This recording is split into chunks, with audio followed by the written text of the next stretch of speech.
ونصلي على رسوله الكريم نبينا محمد وعلى آله وأصحابه أجمعين ومن تبعهم بإحسان إلى يوم الدين أما بعد সমস্ত প্রশংসা আল্লাহ সুবহানাহু ওয়া তাআলার জন্য, যিনি গোটা বিশ্বজাহানের পালনকর্তা। মুত্তাকিনদের জন্য পরকালের আবাস, পরকাল তাদের জন্য উত্তম এবং শ্রেয়। দুরূদ ও সালাম বর্ষিত হোক মুহাম্মদুর রাসূলুল্লাহ সাল্লাল্লাহু আলাইহি ওয়াসাল্লামের উপরে, যাকে নবীকুলের শ্রেষ্ঠ বানানো হয়েছে, নবিয়িনা মুহাম্মদ সাল্লাল্লাহু আলাইহি ওয়াসাল্লাম, এবং তার পরিবার পরিজনের উপরে আল্লাহ তাআলা রহম করুক। এবং যারা কিয়ামতের আগ মুহূর্ত পর্যন্ত নবীর মত এবং পথকে অনুসরণ করবে, তাদের জন্য আল্লাহ তাআলা পরকালকে সুন্দর থেকে সুন্দর করবেন। সেই আল্লাহ তাআলার প্রশংসার পরে আমরা শুরু করতেছি তাওহীদ বিষয়ে আজকের 107 পর্ব। মূলত আসলে আল্লাহ তাআলা সম্পর্কে জানা, রাসূলুল্লাহ সাল্লাল্লাহু আলাইহি ওয়াসাল্লাম সম্পর্কে জানা, যখন জানতে পারবো তখন মানতে পারবো। জানার উদ্দেশ্য শুধুমাত্র শ্রবণ করা নয়, বরং হেদায়েতের উদ্দেশ্য যেন মেনে আল্লাহর সন্তুষ্টি অর্জন করে যেন এই দুনিয়া থেকে যেতে পারি। মূলত সে উদ্দেশ্যেই আমরা যারা কথাবার্তা বলতেছি, যারা শ্রবণ করতেছি, আমরা সবাই হেদায়েতের মুহতাজ এবং মুখাপেক্ষী। আল্লাহ তাআলা যেন আমাদেরকে হেদায়েতের নূর দ্বারা নূরান্বিত করে দেন। আল্লাহ তাআলা যেন তাওহীদের উপরে আমাদেরকে দৃঢ় রাখেন। আল্লাহ তাআলা মানুষকে স্বাধীনভাবে চিন্তা শক্তি দিয়েছেন, আর এই চিন্তা শক্তি থাকার কারণেই কিয়ামতের দিন আল্লাহ তাআলা মানুষ এবং জিন জাতির কর্মফলের হিসাব আল্লাহ তাআলা নেবেন। অন্যান্য জীবজন্তু, তাদের নাক আছে, কান আছে, চোখ আছে, হাত পা আছে, মুখ আছে, হৃৎপিণ্ড আছে, বিভিন্ন অঙ্গ প্রত্যঙ্গ থাকার পরেও তাদের কোনো হিসাব হবে না, কেননা তারা মূলত চিন্তা করার ক্ষমতা না থাকার কারণে। আল্লাহ তাআলা মানুষকে আশরাফুল মখলুকাত বানিয়েছেন, চিন্তার ক্ষমতা দিয়েছেন। সে আল্লাহ তাআলার এই সৃষ্টিরাজি সম্পর্কে চিন্তা ভাবনা করে, যেগুলো আল্লাহ তাআলার একত্ববাদ, গোটা পৃথিবীতে একত্ববাদের প্রমাণ বহন করে। এবং কোরআনুল কারীম আল্লাহ তাআলা নাজিল করেছেন কেন? এই কারণে যে সেই কোরআনুল কারীমের উপরে চিন্তা ভাবনা করার জন্য। কোরআনুল কারীমের উপরে চিন্তা ভাবনা যদি কেউ না করে, অথচ আল্লাহ তাআলা কোরআনুল কারীমের উপরে চিন্তা ভাবনা করার কথা বলেছেন, তাহলে সে যেন সত্যিকার অর্থেই যে কোরআন নিয়ে চিন্তা করে না, আল্লাহর নাজিলকৃত কোরআন নিয়ে গবেষণা করে না, পরকালের হিসাব এবং শাস্তি নিয়ে চিন্তা করে না, বরং এর বিপরীতে শুধুমাত্র দুনিয়ার চিন্তা ভাবনা করে। আল্লাহ তাআলা কোরআনুল কারীমে তাদেরকে ভয় দেখিয়েছেন, কন্ডেম করেছেন। এবং কিছু কিছু আয়াতের তর্জমা বের করলে এটা হয় যে সে আর মানুষের পর্যায়ে থাকে না, সে আর মানুষের পর্যায়ে থাকে না। যদিও সে, যদিও তার পরিচয় মানুষ, যদিও সে মানব সন্তান, তার বাবা আছে, তার মা আছে, সে মানব, নিজেকে মানুষ হিসেবে পরিচয় দিলেও কোরআন বলতেছে সে মানুষ নয়। তাহলে কোরআনুল কারীম এত বড় কথা কেন বলল যে চিন্তা ভাবনা না করার কারণে সে পশু? মানুষ নয় মানে কি? তাহলে কি পশু? আল্লাহ তাআলা পশুই বলেছেন, কাল আনআম বলেছেন, পশু বলেছেন। আবার ওই আয়াতে বলেছেন বাল হুম আদল, শুধু পশু নয় বরং পশুর চেয়েও নিকৃষ্ট। তাহলে এটা কত বড় অপমান মানুষের জন্য! মানুষের জন্য কত বড় অপমান যে আমরা মানুষ হওয়ার পরেও আল্লাহ তাআলার কালাম বলতেছে পুরা পশু এবং পশুর চেয়েও নিকৃষ্ট। উলাইকা কাল আনআম বাল হুম আদল উলাইকা হুমুল গাফিলুন। এরা কারা? এরা হলো গাফেল। তার মানে গাফেল হৃদয়, গাফেল চিন্তা ভাবনায়, গাফেল যারা, তাদের উপরই মূলত আসলে এই কন্ডেম এসেছে, এই নিকৃষ্ট শব্দ তাদের উপরই প্রয়োগ হবে। আল্লাহুম্মা বারিক আলা সালাতিল কায়িমাত বিল মুসলিমিন। তাহলে মানুষের ঘরে সন্তান হলেই মানুষ হওয়া যাবে না, বরং আল্লাহ তাআলা বনি আদমকে বানিয়েছেন, কাররামনা বানি আদম করেছেন। এটাকে ধরে রাখতে হলে কোরআনুল কারীম নিয়ে, সৃষ্টি নিয়ে চিন্তা ভাবনা করা। এটাকে আমরা গত পর্বে আলোচনা করেছিলাম যে চিন্তার ইবাদত। হ্যাঁ, চিন্তার ইবাদত শুধুমাত্র নিয়ত করেছে, নিয়তের পরিশুদ্ধতাই মূলত আসলে চিন্তার ইবাদত। সালাফদের কিছু আলোচনাও করেছিলাম যে পূর্বের সালাফরা মূলত আসলে তারা প্রতিটি বিষয় নিয়ে, এমনকি রাসূলুল্লাহ সাল্লাল্লাহু আলাইহি ওয়াসাল্লাম তার জীবদ্দশা অনেকগুলো হাদিস থেকে পাওয়া যায় যে তিনি এই চিন্তা ভাবনা করেছেন, সাহাবায়ে কেরামকে শিখিয়েছেন। এবং যেই চিন্তা ভাবনা যদি না করা হয়, বিশেষ করে যেই চিন্তাটি আমাদেরকে দুনিয়ার স্বাদ এবং আহ্লাদ থেকে বাঁচিয়ে রাখবে, মুত্তাকি বানাবে, আল্লাহ তাআলার কাছে দামি বানাবে, যেই যেই বিষয়টি আল্লাহ তাআলার কাছে আমাদেরকে দামি বানাবে, সে বিষয়টি হলো মানুষ যেন মরণের, মৃত্যুর চিন্তা করে। মৃত্যু এমন এক সত্য, এই চিন্তা যদি মানুষের হৃদয় থেকে উঠে যায়। এবং রাসূলুল্লাহ সাল্লাল্লাহু আলাইহি সাল্লামকে জিজ্ঞেস করা হলো, ইয়া রাসূলুল্লাহ আইয়ুল মুমিনি আকিয়াস, মানে হে আল্লাহ রসুল বলুন তো মুমিনদের মধ্যে সবচেয়ে বুদ্ধিমান মুমিন কারা? বুদ্ধিমান মুমিন ইমান তো এনেছে আল্লাহর উপরে, রাসূলের উপরে, পরকালের প্রতি, কিন্তু বুদ্ধিমান ইমানদারকে হে আল্লাহ রাসূল বলেন আইয়ুল মুমিনি আকিয়াসু, হে আল্লাহ রাসূল বলুন বুদ্ধিমান মুমিন কারা? তখন নবীজি সেই প্রশ্নের উত্তরে বলেছেন, বুদ্ধিমান হলো বুদ্ধিমান হলো ওই মুমিন যে ব্যক্তি আকসারুহুম লিল মাউতি যিকরান ওয়া আহসানুহুম লিমা বাদাহু ইস্তিদাদ উলাইকাল আকিয়াস। বুদ্ধিমান মুমিন হলো ওই মুমিন যেই মুমিন মৃত্যুকে সবচেয়ে বেশি স্মরণ করে, মৃত্যুর পরবর্তী জীবনের জন্য উত্তম প্রস্তুতি গ্রহণ করে। তার মানে আমরা যাই কিছু করি না কেন পরকালের চিন্তায় করব।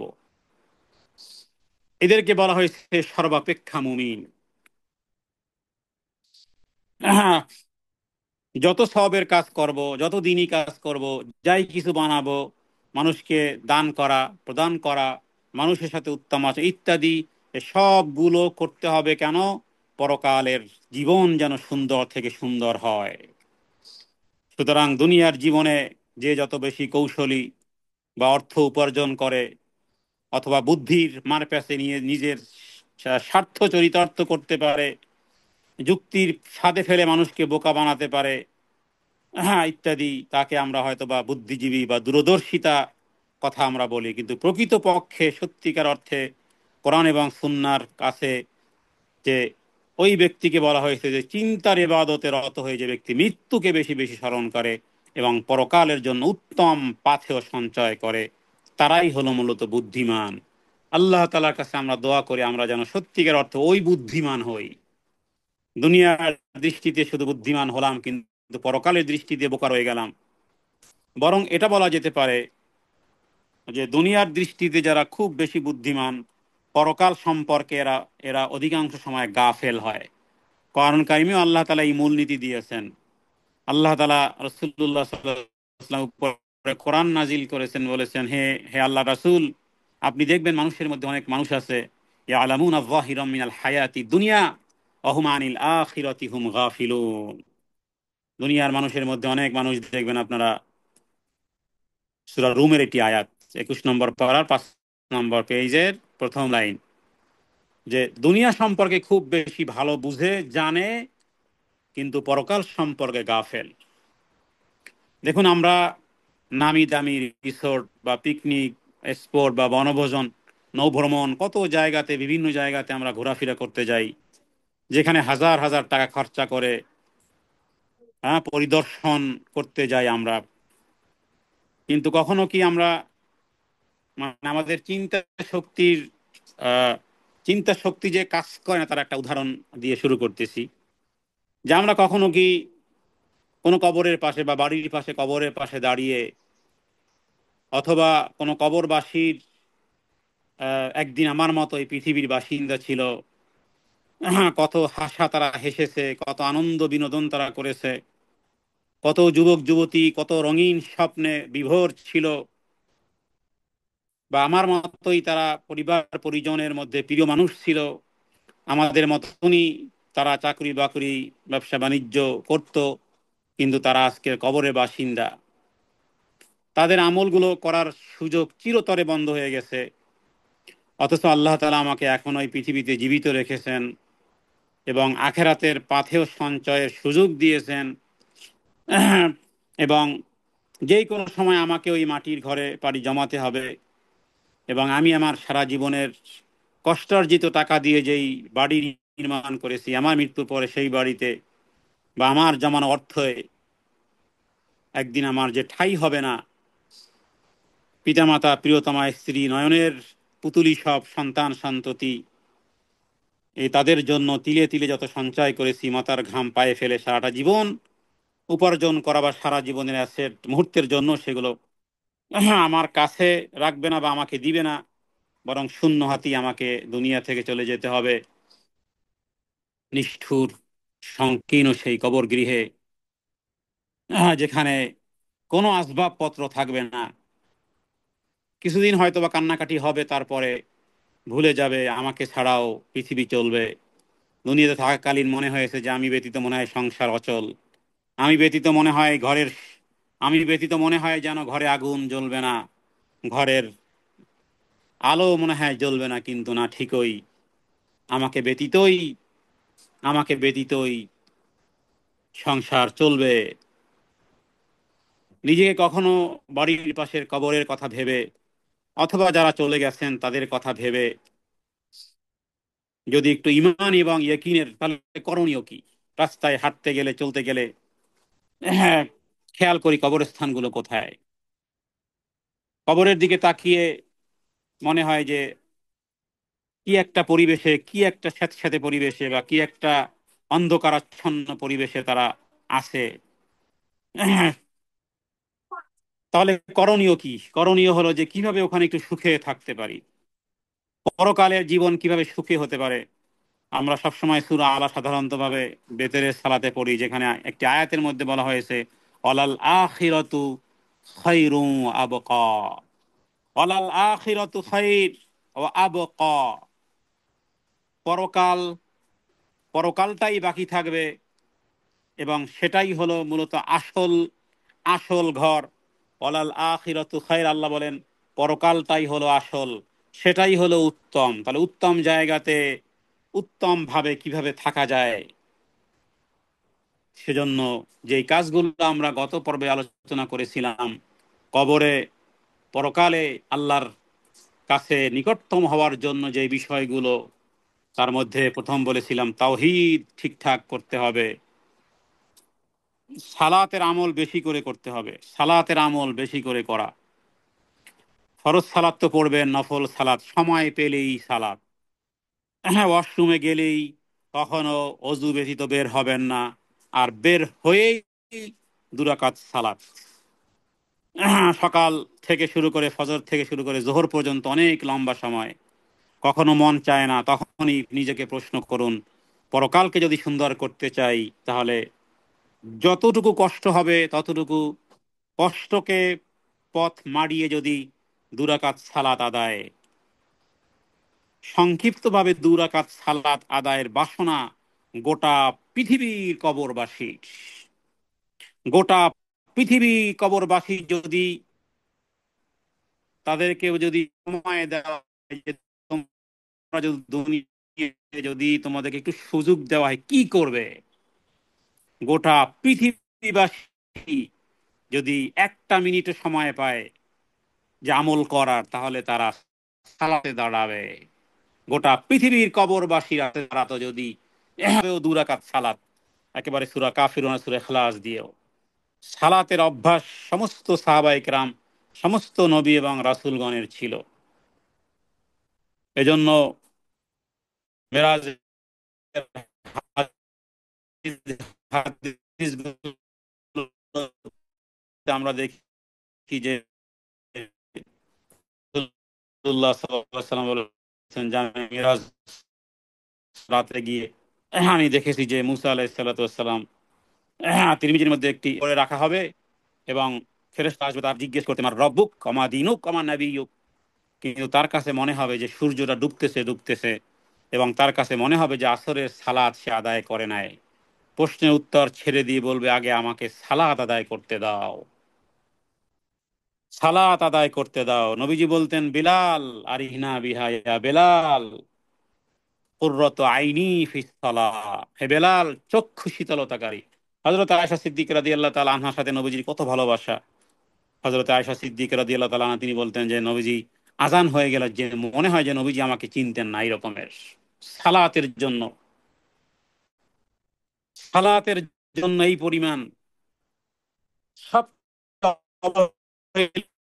আমরা আসলে আমাদের কাজে বরকত পাই না, সবকিছুতে বরকত হারিয়ে ফেলেছি, সালাত হারিয়েছি। আসলে আমরা সালাত হারিয়েছি। আমরা যখনই আজান হয় তখনই আল্লাহু আকবার করা উচিত, কিন্তু অভ্যাসটা এমন ভাবে হয়ে গেছে যে আজান তো মাত্রই হলো, অসুবিধা কি, এখনো তো সময় আছে, বাস আজানের পরে চেষ্টা করুন সমস্ত কাজগুলোকে হারামের মতন করে ফেলতে। যে আজান হয়ে গেছে, যদিও শরীয়তের দাবিতে হারাম নয়, তবে বরকত শূন্য। এজন্য সালাফদের অবস্থা ছিল যে আজান শুনলে তাদের শরীরে শিহরণ উঠে যেত। আব্দুল্লাহ ইবনে আব্বাসের ব্যাপারে বর্ণনা পাওয়া যায়। আব্দুল্লাহ ইবনে আব্বাস রাদিয়াল্লাহু তাআলা আনহুর ছেলে আজান শুনে কান্নাকাটি শুরু করে দিত। তাকে বলা হলো, হে আল্লাহ রাসূলের চাচাতো ভাই, আপনি আজান শুনে এই রকমের অবস্থা হয় কেন, আপনার চোখে পানি আসে কেন, কান্নার মুড হয় কেন আজান শুনলেই? তখন তিনি শুধু এতটুকুই বলতেন যে আজানে কি বলা হচ্ছে একটু কি ভেবে দেখেছো? আজানে কি বলা হচ্ছে? আল্লাহু আকবার কাবীরা।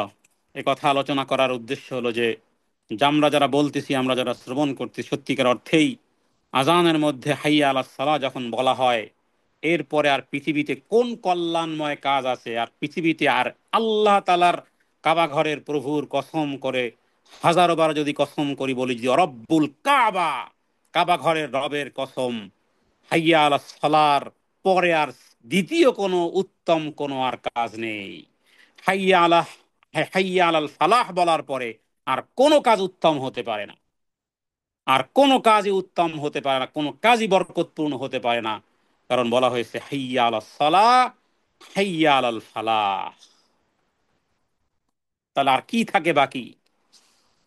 আব্দুল্লাহ ইবনে আব্বাস ওটাই বলতেন যে কি বলা হচ্ছে আজানে, বিষয়টাকে একটু খেয়াল করেছো? এক একজনের এক এক অবস্থা ছিল সালাফদের। কেউ বলতো এখন এমন এক রবের সামনে দণ্ডায়মান হতে হবে, এমন এক রবের সামনে দণ্ডায়মান হতে হবে, যেই যে যে রব যে রব তার সামনে আবার পুনরায় একদিন দণ্ডায়মান হতে হবে। এবং এই দণ্ডায়মান হওয়াটা যদি সঠিকভাবে হয়, তাহলে সেই সালাত হবে তার জন্য কল্যাণময়, আর তা না হলে এই সালাতই তার জন্য অভিশপ্তের কারণ হবে। আবার কেউ কেউ মনে করতো যে যেই আমানত আল্লাহ তাআলা আজানের মাধ্যমে আমাদের উপরে দিয়েছেন, কোরআনুল কারীমের পাঠ তেলাওয়াত, অথচ এটাকে আল্লাহ তাআলা দিতে চেয়েছিলেন পাহাড়ের উপরে, এবং পাহাড় নিতে পারবে না ভয়ে প্রকম্পিত হয়ে চূর্ণ বিচূর্ণ হয়ে যাবে। বিধায় আল্লাহ তাআলা পাহাড়ের উপর নাজিল করেনি, সেটা আমাদের উপরে নাজিল করেছেন, এবং সেই কোরআনুল কারীম তেলাওয়াত হতে হবে। যে বিষয়টি বোঝাতে চাই যে কোরআনকে, সালাতকে সমস্ত কাজের সাহায্যকারী হিসেবে আমরা এটাকে করব, কোরআনকে বন্ধু বানাবো, প্রত্যেক গুনাহের জন্য তওবা করব, আর তাওবাকে অভ্যাস বানিয়ে ফেলবো। কারো যদি টাকা পয়সার প্রয়োজন হয়, আমি এভাবে করে একটা থেকে শুরু করে যদি 1000ও প্রশ্ন আমি আপনাদেরকে করি, যে কারো যদি সম্পদের প্রয়োজন হয়, কারো যদি বিবাহের প্রয়োজন হয়, কারো যদি ছেলের প্রয়োজন হয়, কারো যদি মেয়ের প্রয়োজন হয়, কারো যদি সুস্বাস্থ্যের প্রয়োজন হয়, কারো যদি সুস্থতার প্রয়োজন হয়, কারো যদি দুশ্চিন্তা দূরকরণের প্রয়োজন হয়, এভাবে করে যদি আমি হাজারো কথা আলাদা আলাদা আলাদা আলাদা করে যদি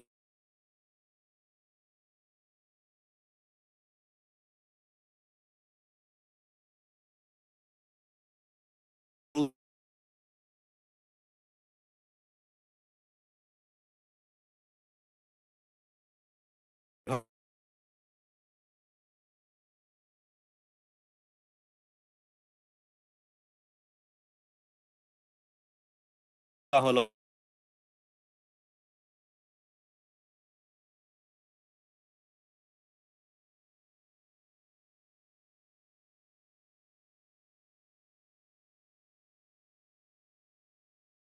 একটি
আলহামদুলিল্লাহ রব্বিল আলামিন। জি, দুঃখিত, কিছু রেকর্ডিং সম্ভবত মিস হয়েছে। জি, যতটুকু আমিও খেয়াল করিনি।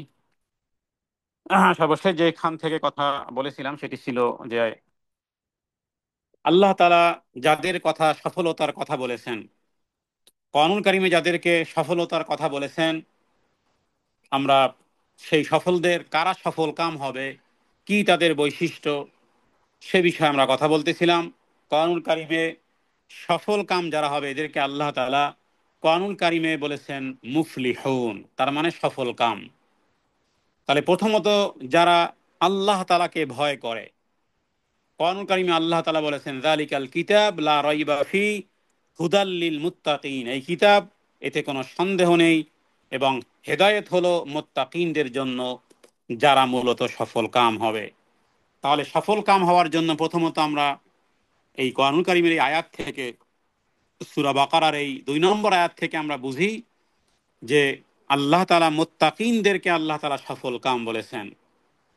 কারণ তাদের বৈশিষ্ট্য হলো তারা ঈমান আনে, অদৃশ্যের প্রতি তারা ঈমান এনেছে এবং তারা সালাত আদায় করে, এবং আল্লাহ তাআলার দেওয়া রিজিক থেকে তারা ব্যয় করে এবং পূর্ববর্তী সমস্ত কিতাব সমূহের প্রতি বিশ্বাস রাখে।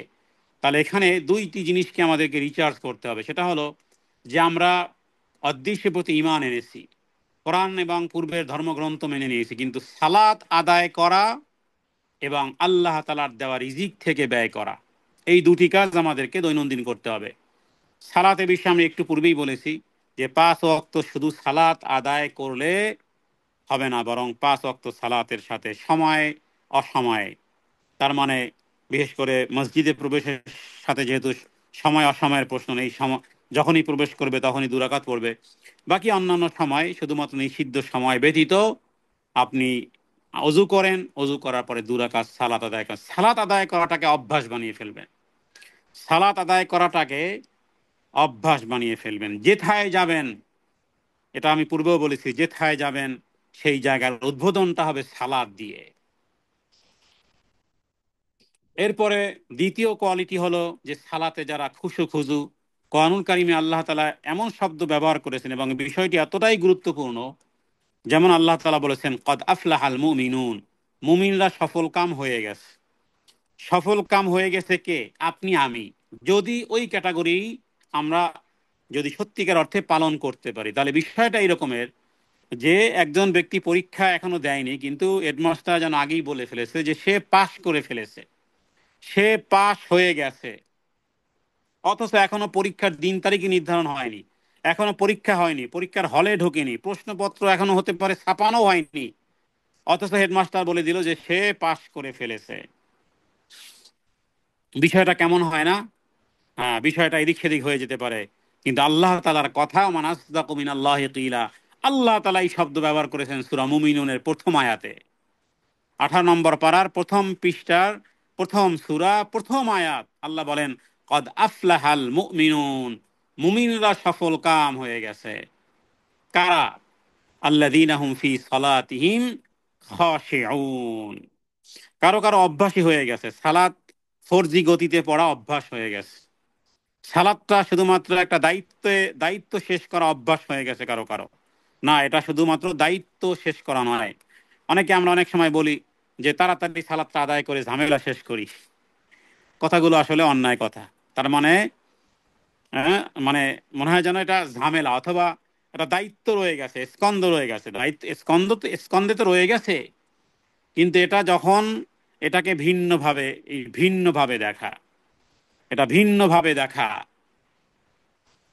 সালাত আদায় খুশু খুজু হয় না এই কারণে, মনে করি যে আমার উপরে দায়িত্বটা আছে, দায়িত্বটা তাড়াতাড়ি শেষ করে ফেলি। এটা হলো সরকারি অফিস যারা করেন তাদের মতন হাজিরা হাজিরা দেওয়ার মতন মনে করে।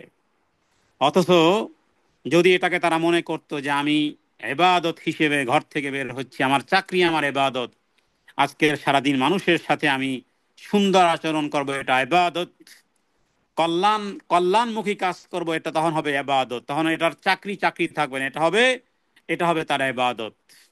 কিন্তু তারা যে শুধুমাত্র চাকরি মনে করে বিধায় হ্যাঁ গম্ভীর হয়ে বসে থাকে, কোনো সুন্দর দিক নির্দেশনামূলক জিজ্ঞেস করেও বলে না।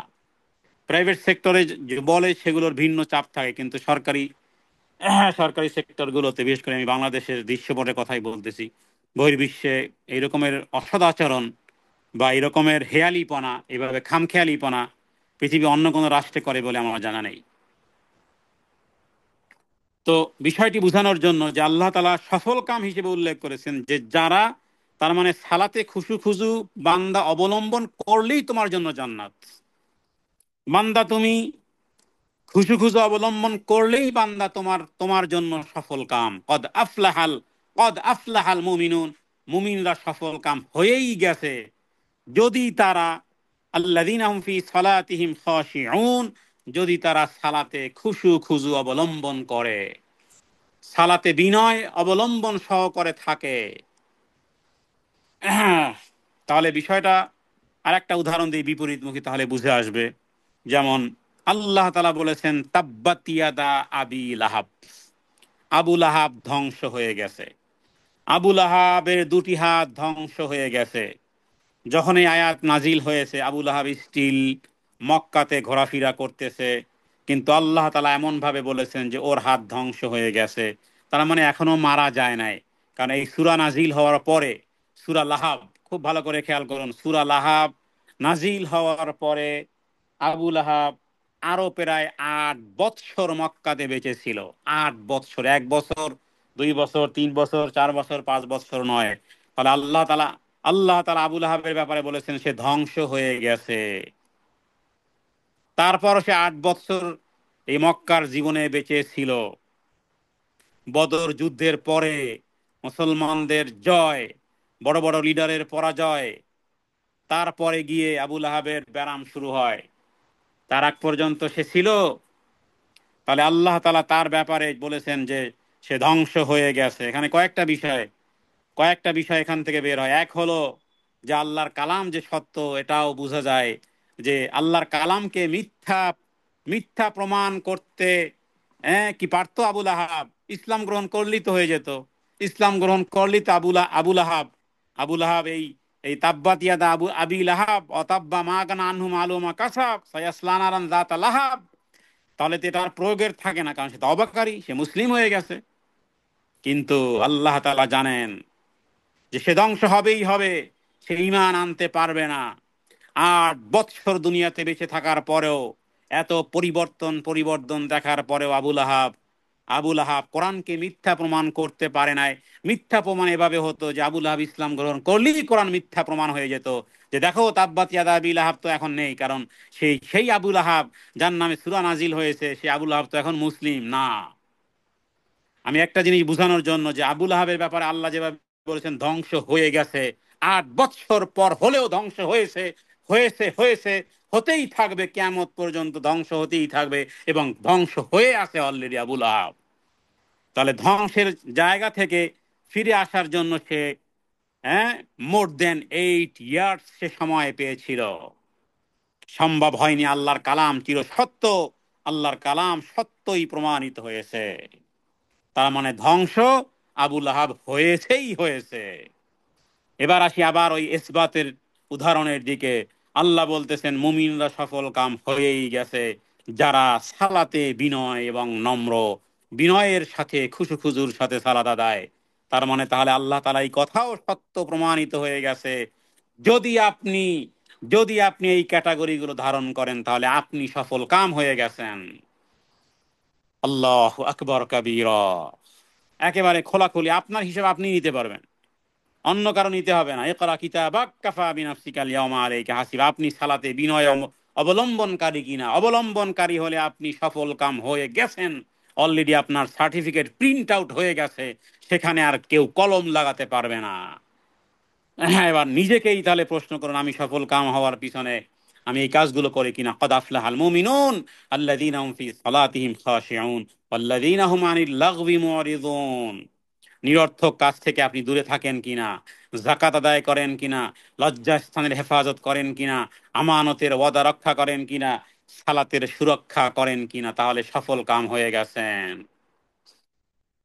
আল্লাহ তাআলার কাছে প্রার্থনা করি, হে আল্লাহ আপনি আমাদেরকে সফলতার গল্প, আমরা সফলতার কথা, সফলতার চাবিকাঠি, সফলতার বাণী, সফলতার অমীয় বাণী, সফলতার স্বর্ণালী উপদেশ কোরআনুল কারীম থেকে জানার পরে আমরাও যেন সফল কাম হতে পারি। সেই সাথে সাথে আল্লাহ তাআলা সফল কাম হিসেবে তাদের কথা উল্লেখ করেছেন, যে তার চেয়ে হে নবী, তার চেয়ে আর উত্তম কথা কার হতে পারে যে মানুষকে আল্লাহর দিকে ডাকে। ওমান আহসানু কাওলাম মিম্মান দাআ ইলাল্লাহ ওয়া আমিলা সালিহা ওয়া ক্বালা ইন্নানি মিনাল মুসলিমিন, এবং সে বলে আমি মুসলিম। আল্লাহ তাআলা তাদেরকেও সফল কাম বলেছেন। নিজেদেরকে যারা পরিশুদ্ধ করে আল্লাহ তাআলা তাদেরকে সফল কাম হিসেবে উল্লেখ করেছেন। কোরআন কারীমে বহু জায়গাতে সূরা শামসের মধ্যে 8টি কসমের পরে আল্লাহ তাআলা বলেছেন কদ আফলাহা মান যাক্কাহা। কদ আফলাহা মান যাক্কাহা, সেই হলো সফল কাম যে নিজেকে পরিশুদ্ধ করতে পেরেছে। মৃত্যুর আগ মুহূর্ত পর্যন্ত চলুন নিজেদেরকে একটু পরিশুদ্ধ করি, চিন্তা চেতনার লাগামকে একটু টেনে ধরি, সমস্ত চিন্তা ভাবনাকে পরকালমুখী করে দেই। আর সেই সাথে সাথে এরাও সফল কাম, তারাও সফল কাম। রাসূলুল্লাহ সাল্লাল্লাহু আলাইহি ওয়াসাল্লাম বলেছেন যে ব্যক্তি তওবা করে সে সফল কাম। কারণ আত্তাইবু মিনাজ যামবি কামাল্লা যামবালা, যে ব্যক্তি তওবাকারী ব্যক্তি যেন কোনো গুনাহই করে নাই। হ্যাঁ, তওবাটা আল্লাহর কাছে কতটা প্রিয় আমি একটু আগেই বলেছি। বারবার এই কথাগুলো বলার উদ্দেশ্য হলো যাতে করে আপনাদের দিল দেমাগে একেবারে প্রবেশ করে যে দেখুন, তওবাটা এই রকমের, হ্যাঁ, যেমন নাকি কথার কথা যে আপনি একটা গাছ লাগালেন, গাছে ফল হয় না, আপনি কি করবেন? আপনি গাছটা কেটে ফেলে দিবেন যে খালি এই আবর্জনা রেখে লাভ কি? হ্যাঁ, প্রয়োজনে আর একটা গাছ ওখানে নিয়ে আসি। একটা টব রেখেছেন ঘরে, ফুল ফোটে না, বাস হ্যাঁ একটা এর মতন পড়ে আছে, ওটাকে রেখে লাভ কি? ওটাকে ফেলে দিয়ে আর একটা ফুলের গাছ বা ফলের গাছ লাগান। যদি আমরা গুনাহ না করতাম, তওবা না করতাম, আল্লাহ তাআলা আমাদেরকে ধ্বংস করে এমন এক জাতিকে আল্লাহ তাআলা আনতেন যারা গুনাহের পরে তওবা করত। আল্লাহু আকবার কাবীরা। রবের রুবুবিয়্যাত তো এখানে। ইন্নাল্লাহ ইন্নাল্লাহ হুয়াল গফুরুর রহিম। রব্বিগফির ওয়ারহাম ওয়া আনতাল আযজুল আকরাম। তাহলে এই কারণে আত্মা পরিশুদ্ধ তা লাভ করেছে ওই ব্যক্তি যে ব্যক্তি তওবা করতে পারে। তওবা করতে পারার তৌফিক হওয়াটাই মানেই আল্লাহ তাআলা আপনাকে পরিশুদ্ধ করতে চান। তওবা হলো এই রকমের, যত ময়লা কাপড় হোক না কেন, যদি আপনি সার্ফেল, হ্যাঁ, এক্সেল যদি দিয়ে রাখেন, হুইল পাউডার দিয়ে রাখেন, সাবান দিয়ে রাখেন, পরিষ্কার হবেই হবে। হ্যাঁ, একেবারে নিম্নমানের সাবান হলেও পানিতে ভিজিয়ে রাখলেও কিছু ময়লা বের হবে। তাহলে তওবা হলো এই রকমের, যত পাপ আর পঙ্কিলতাই থাক না কেন, আমাদের সমস্ত পাপ আর পঙ্কিলতার এই সমস্ত জংকে দূরভীত করবে। শুধু দূরভীতই করবে না, সুশোভিত করবে। তওবা ইস্তেগফারের মাধ্যমে মূলত আসলে আমরা আল্লাহকেও বেশি বেশি স্মরণ করি। আর কোরআন কারীমের একটি আয়াত, এত সুন্দর একটি আয়াত আছে, আল্লাহু আকবার, সূরা আহজাবের মধ্যে 22 নম্বর পারার একটা আয়াত, আল মুসলিমু ইন্নাল মুসলিমিনা ওয়াল মুসলিমাত মুমিনিনা মুমিনাত কানিতিনা কানিতাত সাদিকিনা সাদিকাত সাবিরিনা সাবিরাত খাশিঈনা খাশিআত মুতাসাদ্দিকিনা মুতাসাদ্দিকাত সাইমিনা সাইমাত হাফিজিনা ফুরুজাহুম হাফিজাত। এরপরে এসেছে ওয়াজ্জাকিরিন আল্লাহ কাসীরাম ওয়াজ্জাকিরাত। মানে আল্লাহ তাআলা যেন মোহর মেরে দিয়েছেন, তিনটা একেবারে স্টাম্পিং করে দিচ্ছেন যে সর্বশেষ জাকিরিন আল্লাহ কাসীরাম ওয়াজ্জাকিরাত, অধিক স্মরণকারিণী নারী, অধিক স্মরণকারী পুরুষ। পুরুষের কথা আলাদা, মহিলাদের কথা আলাদা। ওয়াজ্জাকিরিন আল্লাহ কাসীরাম ওয়াজ্জাকিরাত, অধিক স্মরণকারিণী নারী।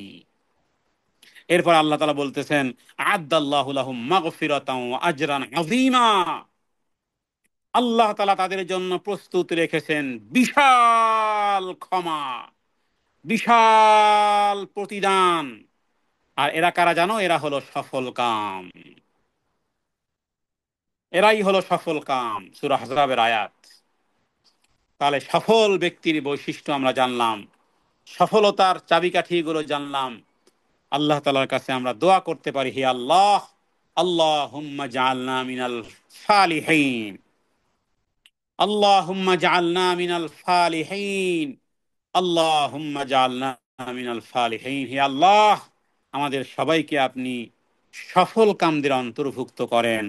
হে আল্লাহ, আপনি আমাদেরকে সফল কাম হিসেবে যেই আখলাক, যেই চরিত্র, যেই আমল প্রয়োজন, আল্লাহ আপনি আমাদের হৃদয় তন্ত্রীতে আমাদের শরীরের মজ্জার ভিতরে, দিল আর দিমাগে, আমাদের মেজাজে, আমাদের আখলাকে, আমাদের আদবে, আমাদের কথোপকথনে, আমাদের দিল আর দিমাগে আল্লাহ তাআলা আপনি সেগুলোর অনুপ্রবেশ করিয়ে দেন, যাতে করে আমরা সত্যিকার অর্থেই সফল কামদের অন্তর্ভুক্ত হতে পারি। কোরআনুল কারিমে যাদেরকে আল্লাহ তাআলা এইভাবে করে বলেছেন, তার মানে নিশ্চিত মুমিনরা সফল হবেই হবে। যদিও সেটা ভবিষ্যৎকাল, কবে কিয়ামত হবে, হিসাব কিতাব হবে, তারপরে জান্নাত এবং জাহান্নাম, কিন্তু আল্লাহ তাআলা সফলতাটাকে এতটাই অবশ্যম্ভাবী করেছেন, এতটাই অবশ্যম্ভাবী এবং চূড়ান্ত করে তুলেছেন যে অতীতকালের শব্দ ব্যবহার করা হয়েছে। ভবিষ্যতের কোনো বিষয়কে চূড়ান্ত হিসেবে সাব্যস্ত করতে গিয়েও কখনো অতীতকালের শব্দ ব্যবহার করা হয়। তার মানে যেহেতু এটা হবেই হবে, হ্যাঁ, এটা কদ কদ কদ এটা মূলত মাজি, এটা পাস্ট টেন্স। এটা এই পাস্ট টেন্স ব্যবহার করে এটা নিশ্চিন্ত করা হয়েছে যে মানে সংগঠিত যে হবে হবে, এ ব্যাপারে কোনো বিন্দু পরিমাণ সন্দেহ নেই, কারণ জালিকাল কিতাবুল লা রাইবা ফি। আর আরেকটি কথা, আল্লাহ তাআলার দৃষ্টিতে ভবিষ্যৎ ও অতীতের মতন স্পষ্ট। আল্লাহ তাআলার কাছে কোনো ভবিষ্যৎকাল নেই। অতীত আর বর্তমান আর ভবিষ্যৎ সব আল্লাহ তাআলার কাছে একই সময়। অতীত, বর্তমান, ভবিষ্যৎ আমাদের জন্য আলাদা হতে পারে, আল্লাহ তাআলার জন্য সময়ের সীমার বাইরে। কারণ আল্লাহ তাআলা সময় নির্ধারণ করেছেন আপনার আমার জন্য। চন্দ্র সূর্য লাগিয়েছেন সময়ের আবর্তিত হওয়ার জন্য। আল্লাহ তাআলা এর বাইরে, সময়ের বাইরের জিনিস আল্লাহ স্থির করে দিয়েছেন, এবং তার কাছে ইতিমধ্যে সব কিছু সম্পন্ন হয়ে আছে। সুতরাং মুমিনদের গুণ হিসেবে যেগুলো উল্লেখ করা হয়েছে, যারা ওটা গ্রহণ করবে, তাদের মধ্যে থাকলে তারা সফলতা পেয়েই যেন গেছে, এরা যেন আল্লাহ তাআলা অগ্রিম ঘোষণা করেছেন। ফলে এই গুণগুলোই মূলত আল্লাহ তাআলা বুঝাতে চেয়েছেন, এবং অতীত ব্যবহার করে বোঝানো হয়েছে বিষয়টা স্থির হয়ে আছে বান্দা। ও বান্দা, বিষয়টি চূড়ান্ত হয়ে আছে, শুনে রাখো কান খুলে। তুমি যদি সত্যিকার অর্থেই মুমিন হও, তাহলে সফলতা তোমার টাইম স্টার্ট নাও, এখনোই শুরু হয়ে গেছে, ভবিষ্যৎ নয়। বান্দা, তুমি এখনোই সফল কাম।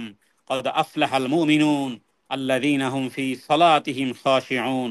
এ 10 আয়াত মুখস্থ করেন, সালাতে তেলাওয়াত করেন, অর্থ সহ বুঝার চেষ্টা করেন। এত মধুময় কোরআন কবে পড়বেন? মরার পরে, মৃত্যুর পরে পড়বেন। মরণের পরে আর কোরআন পড়তে দেওয়া হবে? আরে দুনিয়ার থেকেই তো আল্লাহ কোরআনকে উঠিয়ে নেবেন। কিয়ামতের আগে মানুষ কোরআনের কাছে যাবে, কোরআন শুধু সাদা পেজ পাবে, কোনো লেখনী পাবে না। আল্লাহ তাআলা কোরআনকে উঠিয়ে নিবে। কোরআন উঠানোর আগে, অথবা আপনি উঠে যাওয়ার আগে কোরআন উঠে যাওয়ার আগে, আপনি উঠে যাওয়ার আগে কোরআনকে ধারণ করুন, কোরআন কোরআন পড়া শুরু করেন। আপনার বয়স যাই হোক না কেন, এখনই শুরু করেন। এখনই কারো কাছে আলিফ বা তা সা বলা শুরু করেন। আল্লাহ তাআলার কাছে আপনি 80 বছরের বৃদ্ধা হলেও আপনি আল্লাহ তাআলার কাছে তালিবুল ইলম হিসেবে, আপনি আল্লাহ তাআলার কাছে ইলমে দ্বীন অন্বেষণকারিণী হিসেবে আপনি পরিগণিত হবেন। তাহলে আল্লাহ তাআলা যেখানে আল্লাহ তাআলা যেখানে মুমিনদের সফলতার কথা বলেছেন, হবেই হবে। যেভাবে করে আবু লাহাবের জন্য যেভাবে করে পাস্ট টেন্স ব্যবহার করা হয়েছে, ধ্বংস হলো তার হাত। হ্যাঁ, এই তাব্বাত এটা অতীতকালের কথা। হ্যাঁ, তাহলে ভবিষ্যৎকালের কথা এই জন্যই বলা হয়েছে যে সংগঠিত হবে তো হবে, এমন ভাবে হবে, এবং হয়ে আছে অলরেডি। কারণ আল মাযিফি মাওদিউল মুস্তাকবিলি তাহকীকিল উকু', এটা সংগঠিত হবেই হবে। যখন আল্লাহ তাআলা কোনো ভবিষ্যতের ঘটনা নিয়ে অতীতকালের ক্রিয়া ব্যবহার করেন, তখন উদ্দেশ্য এটা নিশ্চিত হয়েই আছে, অবশ্যম্ভাবী হয়ে আছে, ইতিমধ্যে ঘটবে। এভাবে করে কোরআন কারিমে বহু জায়গাতেই আছে। সুতরাং নিঃসন্দেহে আবু লাহাব ধ্বংস হয়েছে, নিঃসন্দেহে মুমিনরা সফল কাম হবেই হবে। তবে সেই সফল কাম হওয়ার জন্য মৃত্যুর পরে আর কোনো জীবন নেই, মৃত্যুর পরে জীবন আছে শুধু হিসাব দেওয়ার জন্য। সুতরাং এই দুনিয়াই হলো আমলের ঘর। করোনার মধ্যে আমরা কেউ মারা যাইনি, এখনো মারা যাইনি, এখনো বেঁচে আছি, এই মুহূর্তে বেঁচে আছি, এই এই সময়কালে বেঁচে আছি, এখনো এই কথাগুলো শুনতেছি। আল্লাহ তাআলার কাছে শুকরিয়া আদায় করি যে কথাগুলো বলার, এই কথাগুলো শ্রবণ করার তৌফিক আল্লাহ তাআলা দিয়েছেন। হ্যাঁ, সুতরাং আমরা বলবো যে সঠিক ঈমান নিয়ে কবরে যাওয়া প্রতিটি মুমিনের সবচেয়ে গুরুত্বপূর্ণ বড় বিষয়, বড় বিষয়। অতএব সেই চেষ্টাটুকুই আল্লাহ তাআলার তৌফিকে আল্লাহ তাআলার জন্য করা। এবং কোরআনুল কারীমের মতন, কোরআনুল কারীমের আহ, মতন যে কোরআন আমাদের সামনে থাকতে যদি সত্যিকার অর্থেই আমরা কোরআন থেকে উপকৃত যদি না হতে পারি, তাহলে আমরা বলবো যে সত্যিকার অর্থেই এই দুনিয়াতে চোখ চক্ষু তো আমাদের আছে, কিন্তু এই চক্ষুটা আসলে মৃত্যুর পরে থাকবে কিনা, পরকালে অন্ধ হয়ে ওঠা লাগে কিনা। আমরা চাই না কোনো ভাই, কোনো বন্ধু, কোনো মা, কোনো বাবা, কোনো দাদি, কোনো নানি, কোনো চাচি, কোনো বয়স্ক বৃদ্ধা বাবা মা, কোনো ব্যক্তি যেন অন্ধ হয়ে না ওঠে কিয়ামতের দিন। আর সেই তড়পানোর জায়গা থেকে বৃদ্ধাশ্রমে কোরআন শিক্ষাকারী একজন পুরুষ, একজন নারী, বয়োবৃদ্ধ বাবাদের জন্য একজন পুরুষ শিক্ষক, বয়োবৃদ্ধ মায়েদের জন্য একজন কোরআন শিক্ষাকারী যদি না দেয়, এরাই মামলা দায়ের করে কিয়ামতের দিন যে আমাদেরকে ভরণ পোষণ তো দিয়েছিল, এরা ভরণ পোষণ তো দিয়েছিল, কিন্তু কোরআন শিখে যে দুনিয়ার থেকে না আসলে যে অন্ধ হয়ে উঠতে হয়, এই কথা বলার মতন কোনো আলেম ওলামা মৌলবী ছিল না, কেউ কানের কাছে বলে নাই। এরা যদি মামলা দায়ের করে আপনি কি করবেন বলেন? তার অন্যান্য ভরণ পোষণ, চিকিৎসা, বাসস্থান ইত্যাদি দিচ্ছেন, কিন্তু কোরআন না শিখে গেলে, ও বাবা, ও মা, ও বোন, কোরআন শিখে যদি না যাও, কিয়ামতের দিন অন্ধ হয়ে উঠবে। এটা কি কোনো আলেমের ফতুয়া, নাকি কোরআনুল কারীমে আল্লাহ তাআলা নিজে বলেছেন? যখন বলবে লিমা হাসারাতানি আমা ওয়াকাদ কুনতু বাসীরা ক্বালা কাযালিকা, আল্লাহ বলবেন ক্বালা কাযালিকা আতাতকা আয়াতুনা ফানাসিতাহা ওয়া কাযালিকাল ইয়াউমা তুনসা। এটি 16 নম্বর পারার 20 নম্বর পেজের সূরা তাহার আয়াত, 19 নম্বর পেজের। আল্লাহ তাআলা কিয়ামতের দিন অন্ধ করে উঠাবেন চক্ষুষ্মান লোকগুলোরে। এরপরে যখন বলবে যে হে আল্লাহ, চক্ষুষ্মান কেন হয়ে, অন্ধ হয়ে কেন উঠলাম, আল্লাহ বলবেন দুনিয়াতে তুমি আমার আয়াতকে ভুলে গিয়েছিলে, আমিও ভুলে গেলাম তুই যে দুনিয়াতে চক্ষুষ্মান ছিলি। তাহলে এই কথা কি শুধু বৃদ্ধাশ্রমের এই বয়োবৃদ্ধ যারা 80-90 বছর হয়ে গেছে, যায় যায় রুহু, শুধু তাদের জন্য নয়, প্রত্যেক ব্যক্তির জন্য, প্রত্যেক ব্যক্তির জন্য। কোরআন যদি আপনি না শিখেন, দেখুন আমরা আমাদের আমাদের বরকত পাই না জীবনে। হ্যাঁ, কোরআনুল কারীম, কোরআনের ব্যাপারে এসেছে যে আপনি যেই পরিমাণ কোরআন আপনি তেলাওয়াত করবেন, যেই পরিমাণ কোরআন তেলাওয়াত করবেন, আপনার হৃদয়ের বক্রতা সেই পরিমাণ বের হবে। কারণ এটা মুমিনদের জন্য নিরাময় করেছেন আল্লাহ তাআলা, রহমত করেছেন। আর জালেম যারা, তাদের জন্যই কোরআনুল কারীমের অপকার ছাড়া কিছুই আনে না। হতে পারে যারা অনেক কোরআন তেলাওয়াত করে কিন্তু পরিবর্তন হয় না, হতে পারে সে হয়তোবা কোনো না কোনো অ্যাঙ্গেলে জালেম, হয়তোবা ও জালেম, আমরা হয়তোবা জালেম হয়ে আসি, আমরা হয়তোবা জানি না। যেভাবে করে ইতিহাস থেকে পাওয়া যায় যে খলিফা হারুনুর রশিদের মন্ত্রী খালেদ ইবনে বারমাক, হ্যাঁ, যখন তিনি বন্দী হলেন, ছেলে সহ বন্দী হয়েছেন, এত বড় প্রতাপশালী বাদশাহ ছেলে সহ বন্দী হয়েছেন, তখন তার ছেলে বলল যে আব্বাজান, আমাদের এত সম্মান, মান, মর্যাদা, মর্তবা, মর্যাদা, শান শওকত আমাদের, এরপরে আমরা আজকের এই বন্দিত্ব বরণ করতে হলো আব্বাজান। তখন তার বাবা উত্তর দিল, ইয়া বুনাইয়া, হে আমার প্রিয় সন্তান, দাওয়াত মাজলুমিন সাররাত বালিলা গাফালনা আনহু ওয়া লাম ইয়াগফারিল্লাহু আনহা। ও আমার ছেলে, হতে পারে রাতের অন্ধকারে কোনো একজন মাজলুম দোয়া করেছিল, কোনো একজন মাজলুম দোয়া করেছিল, আমরা হয়তোবা সেখানে জালেম ছিলাম।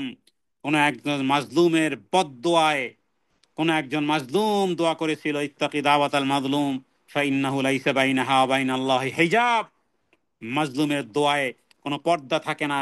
ও আমার ছেলে, রাতের অন্ধকারে কোনো এক মাজলুম হয়তোবা হাত উঠিয়েছিল, যে ব্যাপারে আমরা তো গাফেল ছিলাম, কিন্তু আমার রব তো গাফেল ছিলেন না।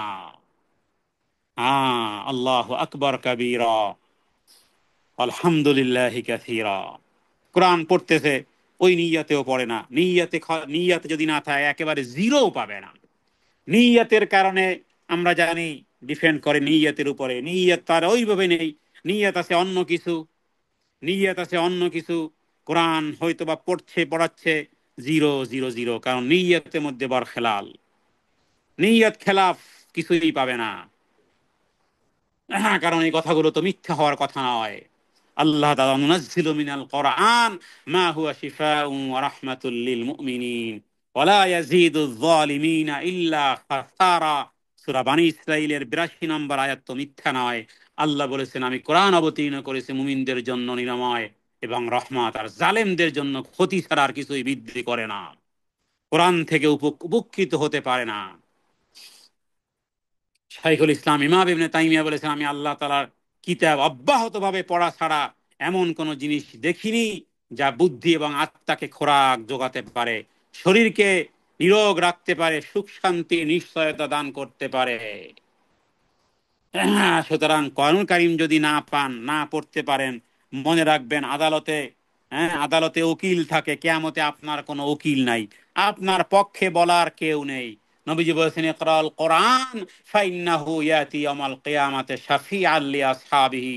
কোরআন যদি পাঠ করো দুনিয়ার জীবদ্দশায়, তাহলে কিয়ামতের দিন ওই ওই পাঠকারী কোরআন তোমার জন্য কিয়ামতের দিন উকিল সুপারিশকারী, সাফাতকারী, সুপারিশকারী হিসেবে আবির্ভূত হবে।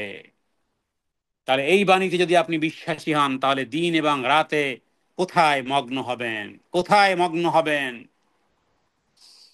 কোথায় মগ্ন হবেন? অথচ কিয়ামতের দিন মা বাবা, ভাই বোন, পাড়া প্রতিবেশী, আত্মীয় স্বজন, নিজের ছেলে, নিজের মেয়ে, নিজের মা, নিজের বাবা, নিজের স্ত্রী, নিজের স্বামী, সব একে অপর থেকে পালিয়ে যাবে। ইয়াউমা ইয়াফিরুল মারউ মিন আখিহি ওয়া উম্মিহি ওয়া আবিহি। সুবহানাল্লাহ। সুতরাং আমি চাই না যে কোনো বোন, কোনো ভাই এ ভয়ে যাদের কাছে পৌঁছে যাবে, কিয়ামতের দিন অন্ধ হয়ে উঠবেন, তখন মামলাটা দায়ের করতে পারবেন না আমাদের বিরুদ্ধে। কারণ আমরা বলেছিলাম, হাম হাম লোগোं ने बताया था आप लोगों ने सुना नहीं। আপনাদেরকে কোরআন কোরআন একেবারে ফ্রি শিখাবো ইনশাআল্লাহ। আমরা বহু ব্যক্তিবর্গ আছেন এভাবে, বিনিময়ে লা আসালুকুম আলাইহি আজরান ইন আজরিয়া ইল্লা আলা রাব্বিল আলামিন। আল্লাহ তাআলার কাছ থেকে বিনিময় নেব, কোন মানুষের কাছ থেকে বিনিময় নয়। মানুষের বাড়িতে 10 ঘন্টা কাজ করলে তার বেতন ভাতা ধার্য করে, আল্লাহর কাজ করলে আল্লাহ বেতন ভাতা দিবেন না, আল্লাহ না খাইয়ে মারবেন। ইন্নাল্লাহু ওয়া রাজ্জাকুল কুওয়াতিল মাতিন।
তাহলে আলোচনা। জি।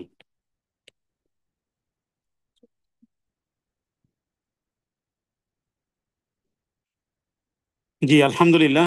আজকের আলোচনা আজকের আলোচনার সর্বশেষ যে বিষয়গুলো আমরা আলোচনা করেছি, যে আল্লাহ তালার কাছে আমাদেরকে নিজেদেরকে দামি বানানোর জন্য কিভাবে কোন কোন বিষয়গুলো আমরা অনুসরণ করলে আল্লাহ তালার কাছে আমরা দামি হতে পারবো, সে বিষয়টি আজকে আলোচনা করেছি।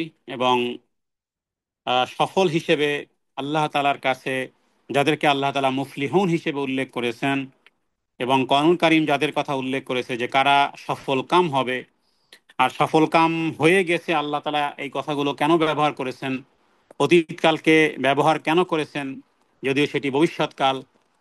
সে বিষয়ে আমরা এর আলোচনা পেশ করেছি আজকের আলোচনার ভিতরে। শুধুমাত্র যে বিষয়টি আমাদের প্রয়োজন সেটি হলো যে এই সফল কামের তালিকায় থাকতে হলে আপনি আমি যে বিষয়টি কোরআনুল কারীমের সূরা মুমিনুনে আল্লাহ তাআলা যেভাবে উল্লেখ করেছেন সেই কর্মগুলো যদি করি, তাহলে অবশ্যই আল্লাহ তাআলার কাছে আল্লাহ তাআলার দেয় সার্টিফিকেট এবং যে সফল কাম হিসেবে উল্লেখ করেছেন, তাহলে সেই সফল কাম আমরা হতে পারবো ইনশাআল্লাহ। সেই সাথে সাথে আলোচনার শেষ অংশে যে বিষয়টি উল্লেখ করেছি সেটি হলো যে এমন কোনো ব্যক্তি যেন কেউ না থাকেন যাতে করে কিয়ামতের দিন ওই আফসোস না করতে হয় এবং অন্ধ হয়ে যেন না উঠতে হয়। এই কারণেই বলেছি যে আল্লাহ তাআলা যেহেতু নাজিল করেছেন কিতাবুন আনজালনাহু ইলাইকা মুবারাকুন, বরকতপূর্ণ কিতাব আল্লাহ তাআলা নাজিল করেছেন, সেই বরকতপূর্ণ কোরআনুল কারীমকে নিয়ে আমরা যদি ব্যস্ত থাকি, তাহলে মনে করতে হবে যে কল্যাণ নিয়ে ব্যস্ত আছি, বরকত নিয়ে ব্যস্ত আছি। আর যদি দুনিয়া নিয়ে ব্যস্ত থাকি, তাহলে মনে রাখতে হবে যে যেই দুনিয়া আমাকে কোরআনুল কারীম শিখতে দেয় না, অথবা যেই দুনিয়ার কার্যক্রম আমাকে কোরআনের মাহফিল থেকে, কোরআনের প্রোগ্রাম থেকে, কোরআনের হালাকা থেকে দূরে রাখে, তাহলে মনে করতে হবে যে দুনিয়া কত কমাবে না, একটাতে তো শেষ হওয়া উচিত। যেহেতু দুনিয়া একদিন শেষ হবে, আমি যেহেতু শেষ হব, আমার হায়াত যেহেতু প্রতিদিন নিঃশেষ হয়ে যাচ্ছে বরফ ফলার মতন, যেহেতু এই পৃথিবীও শেষ হবে, তাহলে আমাকে তো একটা লেয়ার বানাতে হবে।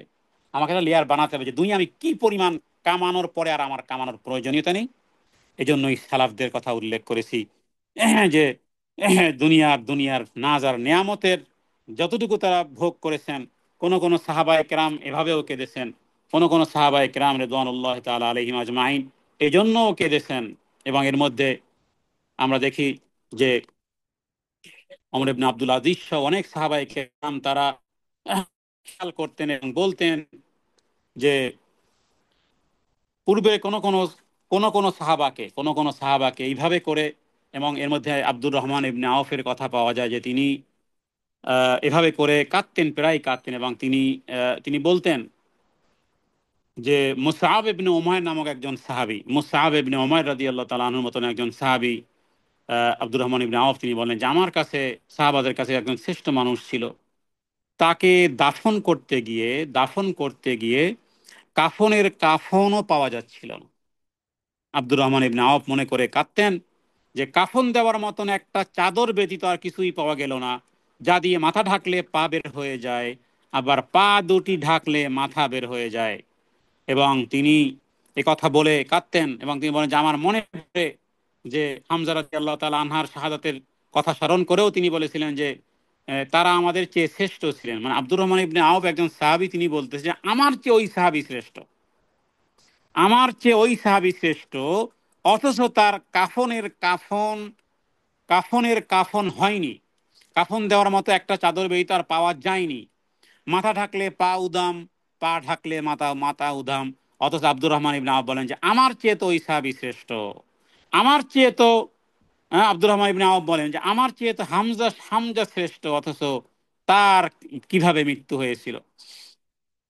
এই জন্যই এগুলো এগুলো উল্লেখ করে করে সমস্ত সাহাবায়ে কেরাম, আবু বকর সিদ্দিক রাদিয়াল্লাহু তাআলা আনহু, হযরত ওমর রাদিয়াল্লাহু তাআলা আনহু, সাহাবায়ে কেরাম রিদওয়ানুল্লাহ তাআলা আলাইহিম আজমাইনদের কতটুকু সম্পদ ছিল, তারপরও তারা সেগুলো সেগুলো ভোগ করেছেন এবং এগুলো কখনো কখনো তারা কেঁদে ফেলতেন, এবং সালাফদের কেউ কেউ এভাবে করে কাঁদতেন।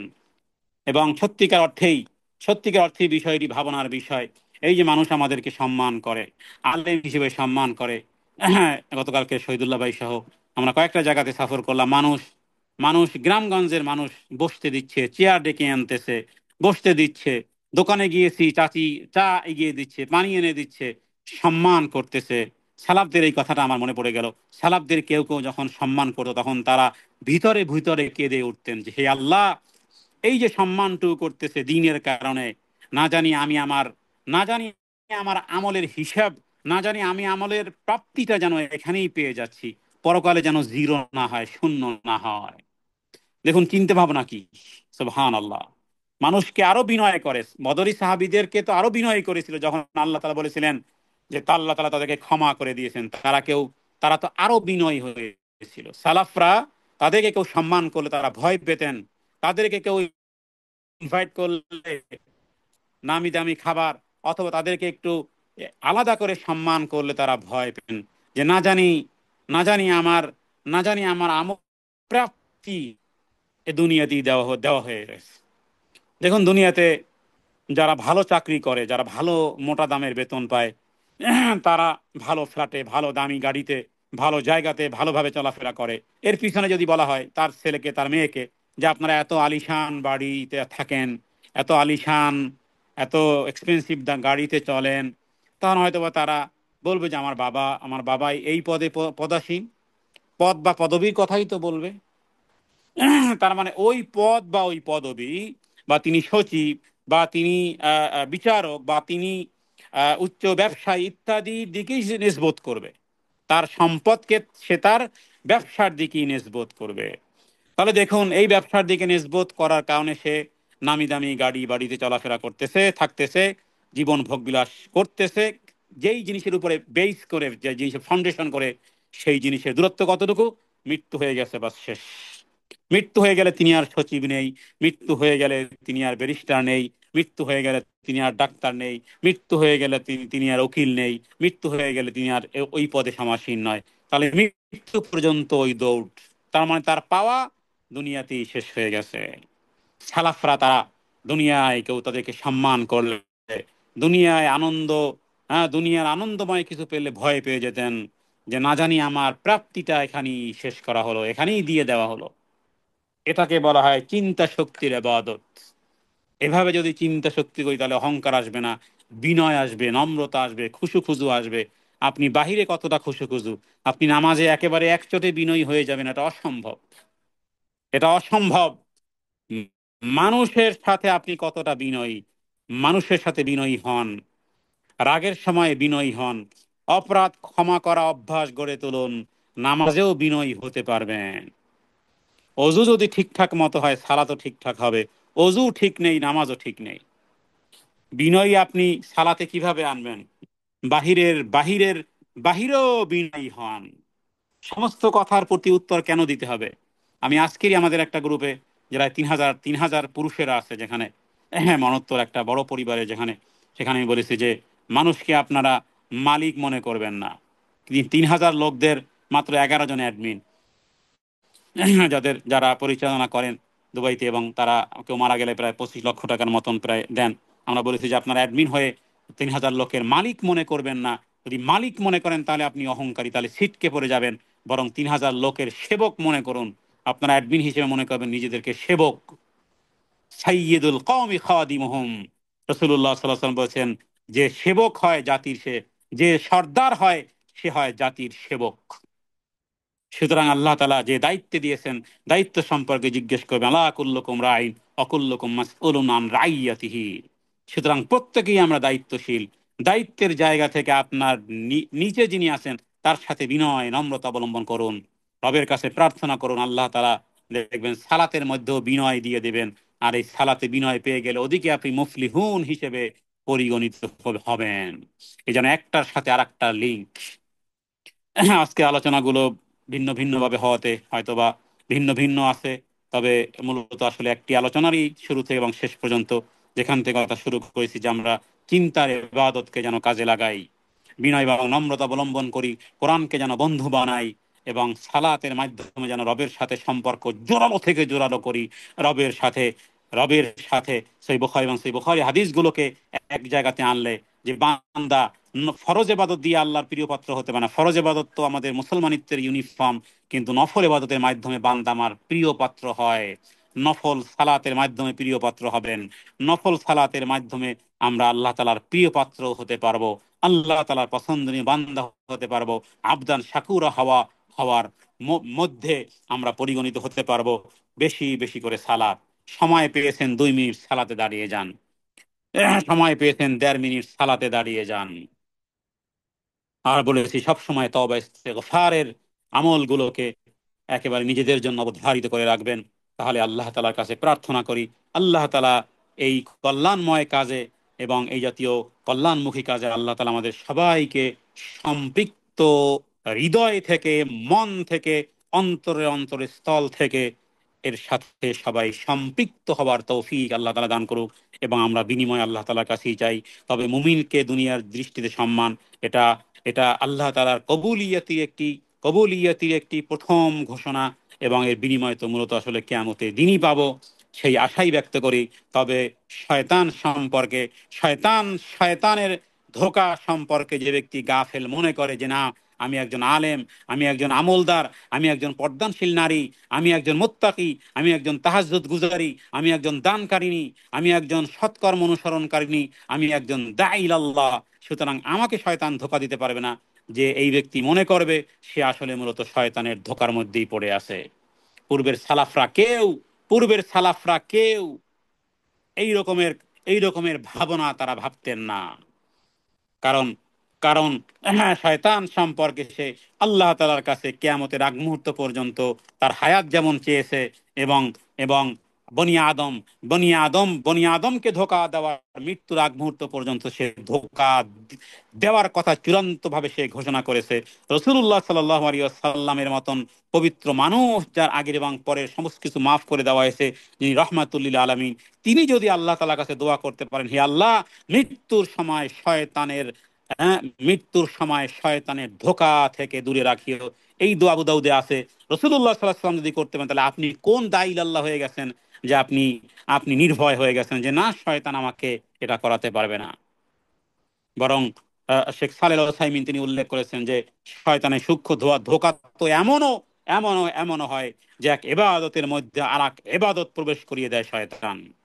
এক এবাদতের মধ্যে আর এক এবাদত চড়িয়ে দিয়েছে শয়তান। সালাত আদায় করতেছে, সালাত আদায় করার পরে তাকে আরো দিনী কাজ করতে হবে, এই আর এক এবাদত তার উপর চড়িয়ে দিয়েছে। বা সালাত 3 রাকাত হলো না, 4 রাকাত হলো, শয়তান ছো মেরে নিয়ে গেছে। হ্যাঁ, আল্লাহ আকবার কাবীরা, রব্বি আউযু বিকা মিন হামাযাতিশ শায়াতিন ওয়া আউযু বিকা রব্বি আন ইয়াহদুরুন। হে আল্লাহ, বিতাড়িত মরদুদ শয়তান থেকে তোমার কাছে পানাহ চাচ্ছি, সে যেন সে যেন আমাদের কাছেও যেন না আসতে পারে। সূরা নাস ফালাকের আমল বেশি বেশি করে করুন, সূরা ইখলাসের আমল বেশি করে করুন, সূরা আয়াতুল কুরসির আমল বেশি বেশি করুন। আল্লাহ তাআলার কাছে তৌফিক কামনা করি। যতটুকু আলোচনা করেছি, আমাকে যেন সর্বপ্রথম আমল করার তৌফিক দান করে, এবং যাদের কাছে আওয়াজ পৌঁছে যাবে, আল্লাহ তাআলা সবাইকে আমলগুলো করা তৌফিক দান করুক। হাদা মিনাল ইলমু ইনদাল্লাহ, আল্লাহু আ'লামু বিস-সাওয়াব। ওয়া সাল্লাল্লাহু আলা সাইয়্যিদিনা মুহাম্মাদিন নবিয়্যিল উম্মি ওয়া আলিহি ওয়া সাল্লিম।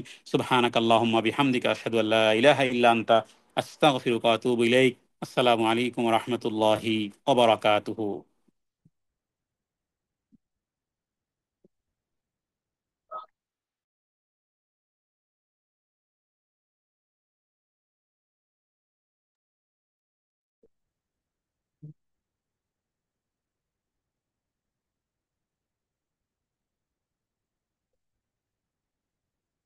জি, মাইক্রোফোন তো অফ দেখলাম। আমার কি আওয়াজ শোনা গেছে নাকি?